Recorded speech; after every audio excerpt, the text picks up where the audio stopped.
From today onwards, we're going to do a new volume, ST 52.1. This is a special volume. So it's a book by itself, and the title is The Miraculous Life of Gotama Buddha.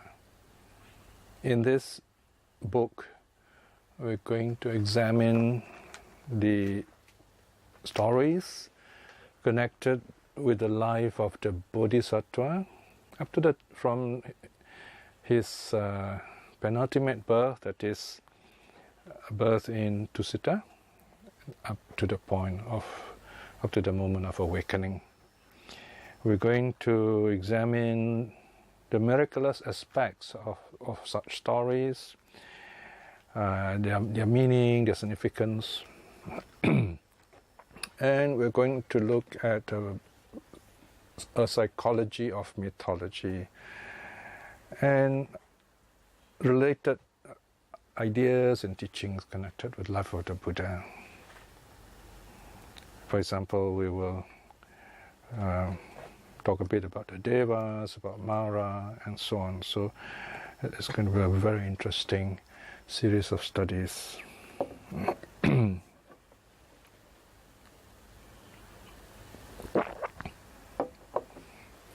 I'm going to more or less go through the book as it is, following the sequence, following the paragraph numbers. So I will announce the numbers so it's easier for you to read up either as you listen or later. My advice is while I'm talking, while you're listening, do not look too much into the book, then you'll get distracted, unless you are willing to replay the tape. So the best way to benefit from this lesson is to listen to the recording right through once. Anything you're not sure, you can replay it. And then after that, I would advise you within a few days of listening to read up the relevant chapters. Once you start reading the book, you'll find that there are lots of cross-references, and you will be kind of like moving around the book, and also you'll be looking up other references elsewhere. I mean, that is how you build up your understanding of the Dhamma over the years. So if you're young and you start now, you will have a very strong, very good foundation. It gives you this very wonderful joy of understanding, and you get the benefit of impermanence, because as we age, our understanding of the Dhamma also begins to connect together. They become more complete, more holistic, more whole, and with experience we begin to understand the Dhamma more naturally. Having said that, let us begin with 1.0, the preamble, The Miraculous Life of Gotama Buddha, a study in the psychology of mythology of the historical Bodhisattva. So, today we look at the sources of the Buddha's biography. Where do we get information on the story of the historical Buddha, on the life of Gotama Buddha, of Sakyamuni? Now, what is ironic is that we do not really get very much historical information from the suttas itself. The Buddha is not in the habit of talking about himself. He very often would talk Dhamma. He would only refer to his life when it is directly connected with the Dharma. Even then, he would not tell us the story of his life like that it was important, unless it is connected, unless it is a lesson for us as a Dhamma. Still, from those kinds of instructions, we can cull the life of the Buddha and put them together. So we have monks like Jnana Moli. He tried to gather all these kinds of information from the suttas and then put them together in a kind of narrative chronology or chronological narrative of the Buddha. It's not easy to read because it's more like you're reading a kind of a movie script. Some people are used to that, but not many people find it easy reading. So anyway, tonight's introduction is more like telling us the sources of the life of the Buddha. Okay, I have here like 5 categories.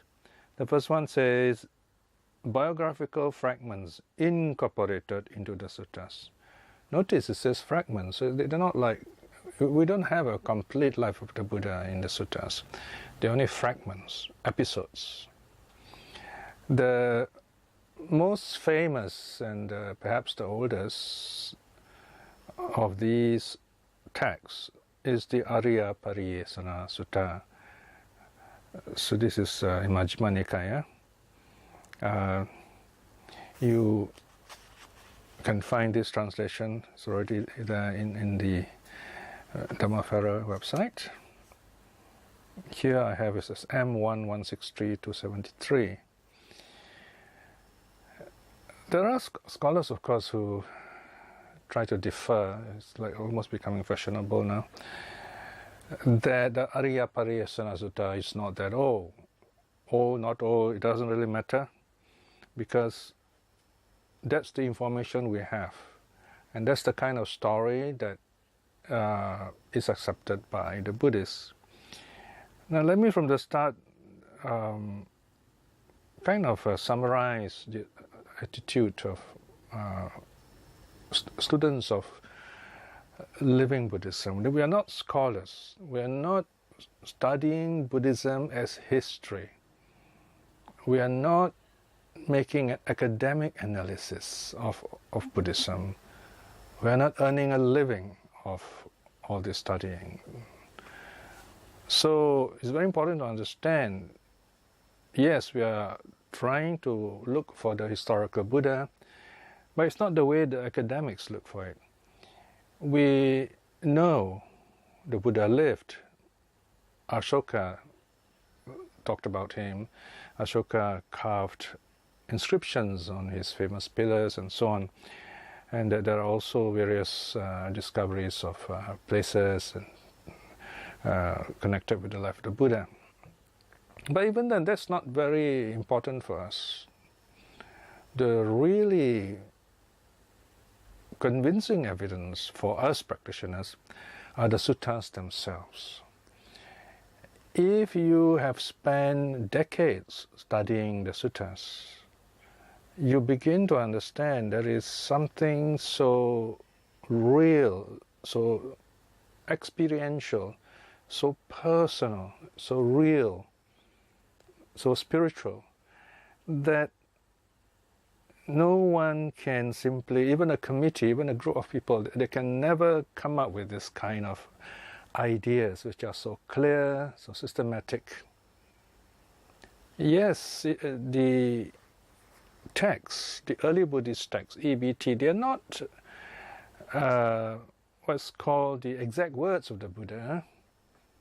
We would not really understand if we heard only the exact words of the Buddha, because we do not know the context, the background, when he said it, why he said it, to whom did he say it, and in what connection, and so on. So we have, thankfully, gratefully, this group of people, the reciters, the sutta editors, if you like, they have put together these suttas for us and edicted this sutta so that we can understand it in a narrative way, literary way, with information, narrative information, even editorial information telling us sometimes who said which lines, which verse, where it was said, what happened, and so on. Right? So it gives us a clearer idea what's going on, and then you see the Buddha talking. All right. So not everything in the suttas are actual words for the Buddha. That's the meaning, okay? But we call it Buddha word because all this structure, including Mahara's words, they are all to highlight and present the Buddha's teaching. So it's like we're listening to a recording, and then this recording is transcribed and then edited and then printed into a book. Something like that. But even then, reading alone is just the beginning of our practice. Then we look at all these teachings and put them together, understand that, and then we practice these teachings. Even in the life of the Buddha, you find there are this kind of interesting information given to us. How the Buddha struggled. First he lived a kind of a leisurely, pleasurable life in the palace. How did it affect him? And then there's the role of the father. And then he went to the other he went to the different teachers. Then he kind of mastered jhana. He was by nature a spiritual person, meditative person too. He's going to be Buddha. And then the last part of his quest, he went the other extreme. He went through self-mortification. So he tried both ways, the way of pleasure and the way of pain. And it didn't work, so he took the middle way. Then he became awakened. So this is what we're going to talk about. So the Arya Parisena gives us some idea of his story. There is another sutta called the Dveda Vittaka Sutta, and also in Majjhima. In fact, they're all from Majjhima except the last one. Then there is Bhaya Bhairava Sutta, where it talked about forest life. And there is a Mahasacaka Sutta, where he talked, where are recorded various, an account of the Bodhisattva's self-mortification. Then the last days of the Buddha, we have quite detailed record in the Mahaparinibbana Sutta, which is a composite work which records the last days of the Buddha, and then I think a few months after that too. So that is another valuable document we have. So all these have been translated, so do look them up in the Dhammavihara website. So these are the fragmented records we have from these suttas. And then the second group of documents, or sources if you like, are the biographical fragments incorporated into the Vinaya. Now the Vinaya as a collection is later than the suttas. This is understandable because if you remember the early monks, the first 10 years especially, almost all of them, in fact the first 60 monks were all arahats. And then the first 1,250 monks were all arahats. And then after that, probably, we're not sure when, exactly which year, we're not told, that the Buddha allowed the monks to ordain other monks, probably quite early in the first period. So the Vinaya records all these kind of events, and then, but more importantly, the Vinaya gives the background for the rules, how, when the rules arise. Surely some of these must have started with the Buddha, but scholars tell us that the Vinaya experts, they had to create the background, put together the case story about how those rules came into being. So in other words, someone did something wrong, and then the Buddha explained why it is wrong, and then introduced the rule. But in the early part, called a Khandaka, or in Sanskrit Skandaka, Sanskrit is used because it kinds of cut across all schools, kind of a common term, Skandaka. This is like a narrative collection common to the Theravada, the Mahishashaka, and the Dhammaguptaka. Today we know Many of the Mahayana, they follow the Dhammaguptaka Vinaya. So you find in volume 1 of the Vinaya V1, there are quite a lot, there is a kind of almost a continuous narrative of the Buddha from his awakening, kind of roughly the first 20 years, up to the time of, I think, Sariputta Moggallana, at least. So there you are, you have another kind of patchwork of Life of the Buddha to put together. But even if we gather all this and put them together, we try to piece them together, you will not get a complete life of the Buddha, but enough for us to know what made him Buddha. That's the important thing. Again, remember, we are not studying all this as history. I mean, what is the purpose of studying history? I mean, if you're a politician or you're a statesman or you're a social worker, maybe this history will be helpful.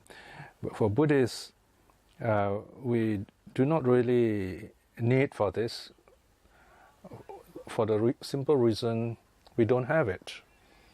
So we have to rely on what the Buddha taught.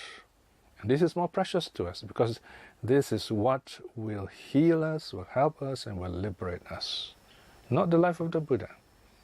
Maybe the life of the Buddha would inspire us, would move us towards action by practicing what the Buddha has taught. It's just like when we go to the university to study, we become university students. We are not interested in the life of the professors. It doesn't matter. What we want is the teaching that these professors and lecturers give us, something like that. All right, then the third category are the autonomous but incomplete lives, inverted commas lives. So according to scholars, they say towards the beginning of the common era, that is the common calendar, the life of the Buddha became more prominent than the Dhamma. Right? So people became more interested, who is the Buddha? Because the Buddha has already passed away, so they want to know more about him. So this is from the Sanskrit tradition. Now the fact that there is a Sanskrit tradition is very telling. If you study the early Vinaya, the suttas, you find the Buddha forbade the use of Pali. Forbade the use of Sanskrit. He said that we should use the language of the people, the dialects, so that we can communicate directly with the audience. So how did Sanskrit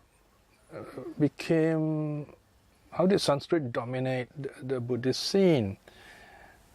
This is when Buddhism became popular with the kings and they were practiced by the upper class, by the social elites, or it was popular with the kings in some way. So this upper level of society, they're familiar with Sanskrit, which is a more difficult language. It's like Oxford English, King's English or Queen's English. So they begin to use this language. And these people, they're trained in this kind of language, so they're very good poets. So we have Sanskrit poetry, Sanskrit poems in the epic style, some of them, by Sangaraksha of Shurashtra and Ashwagosha of Saketa. Now both these people wrote a book by the same title called Buddha Charita. And this again is understandable because Buddha Charita may translate as life of the Buddha. The word Charita in Malay means story. So, but it's the work by Ashwagosha which became famous. One reason is because he works and lives in the royal palace. So we can understand why his work became more popular. We don't hear so much about the work of Sangharakshita. But remember, this kind of work, you can categorize them actually as mostly fictional. Asvaghosha kind of uses imagination and entertain the missing parts, if you like. Of course, all these they do give us an idea of what went on. Because he's nobility, so it's a very good idea what this royal young man will be up to, especially in his younger days, like archery and horsemanship and courting. There are lots of love seen in this story because those courtiers, they are leisurely people, wealthy people, pleasurable people. They would demand that there are at least such chapters, even in the life of the Buddha. So you can imagine what the purpose of the life of the Buddha actually serve in that kind of situation. So we have to study all these materials in proper context and proper perspective. Not so much as life of the Buddha in this case, but as literature. Because I don't think anyone can get enlightened by studying Asvaghosha's Buddha Charita alone. You won't have it all. So these are more like as an appetizer. We tell stories, aspects of it to inspire people. And when they're very happy, very, very peaceful, then we teach them the deeper Dhamma, the gradual path. Right, so that is number 4 rather. Now then the last group, you have the Sinhalese compilation. The Sinhalese play an important role because of their connection with Ashoka. Emperor Ashoka sent a mission down to Sri Lanka, and then Buddhism started there. Buddhism was planted there. And they also compiled the commentaries, kind of back translate into Pali, it is said. And that helped us to understand the missing parts of the Buddha's life. For example, the introduction to the Jatakas, that's a very important source of the life of the Buddha. In fact, most of the story that we know today in Sunday school as young Buddhists probably have come from the introduction to the Jatakas called the Nidana Katha. And then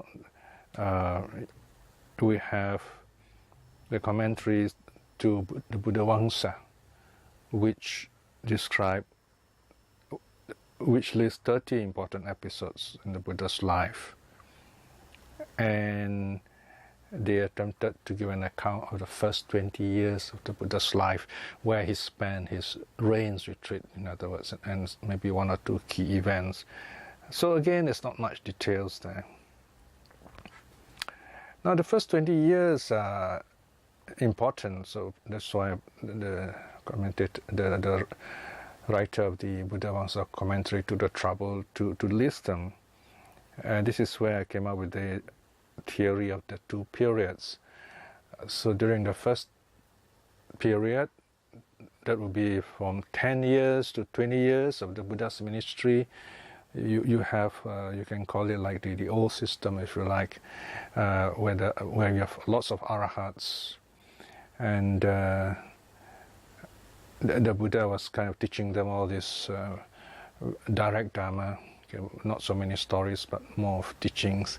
And then you have the second period. Okay, second period is 20 years to the rest of the 45 years, 20 to year 45, if you like. The periods kind of overlap. We can't really exactly separate them into 2. So period 1 is like 10 to 20 years, and the period 2 is like 20, or even a little earlier than 20 to 45. In fact, first period we can go a little more than that. If you like, you can say 10 to 25, if you like.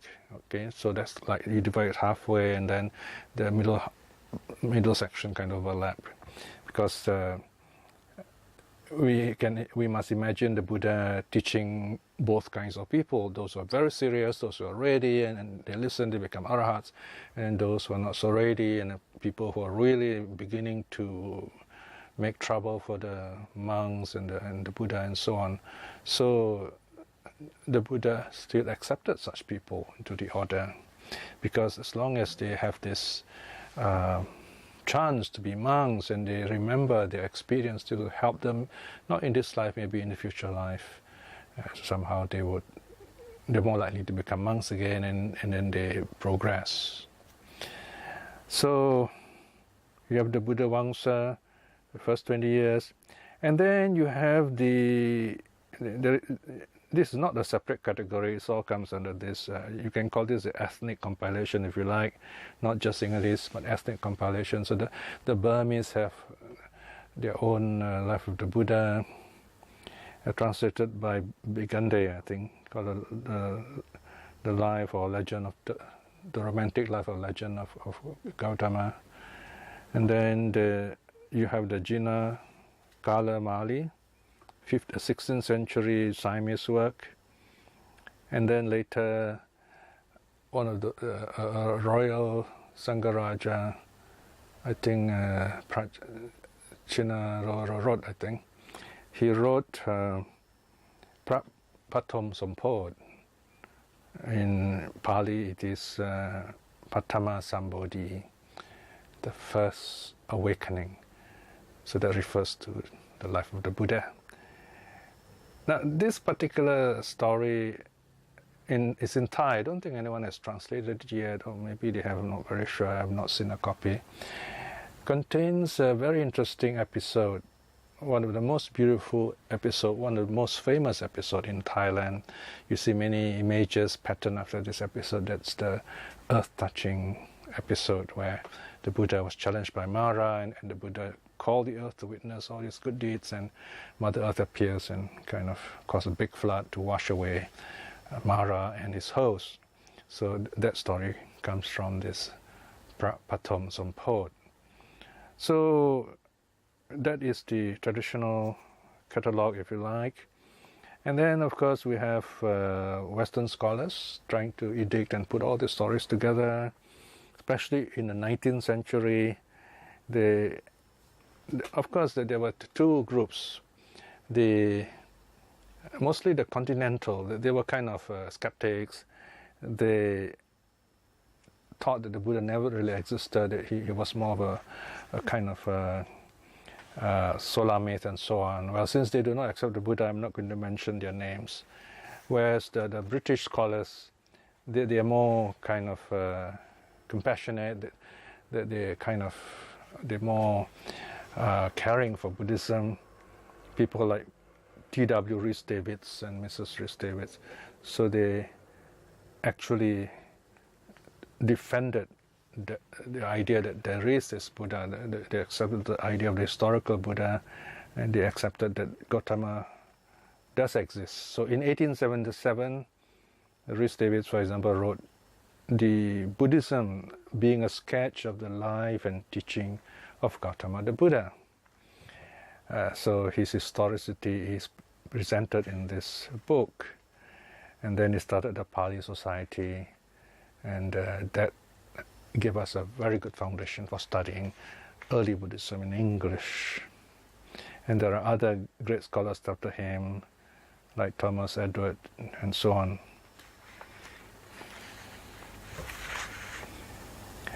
And but in our own time, in recent times, you have this resurgence of extreme skepticism again. This is a kind of academic pattern, because academicians, they always fear irrelevance. Then they will lose their jobs. They will not have that field of study called Buddhology or whatever you call it. So they often come up with some bizarre ideas, the worst of which is the Buddha that didn't really exist, and so on, all kinds of funny ideas which I would rather not mention. So these are all passing fads. We will always go back to accepting the Buddha because we are practicing Buddhists. We know his teachings. We are not just teaching about the Buddha. we're also practicing the Buddha's teaching. So that makes a big difference.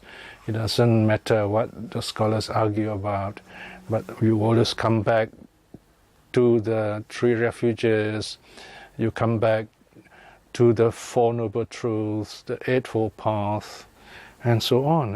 And this is what matters to us, that we understand all this clearly. The life of the Buddha is only incidental.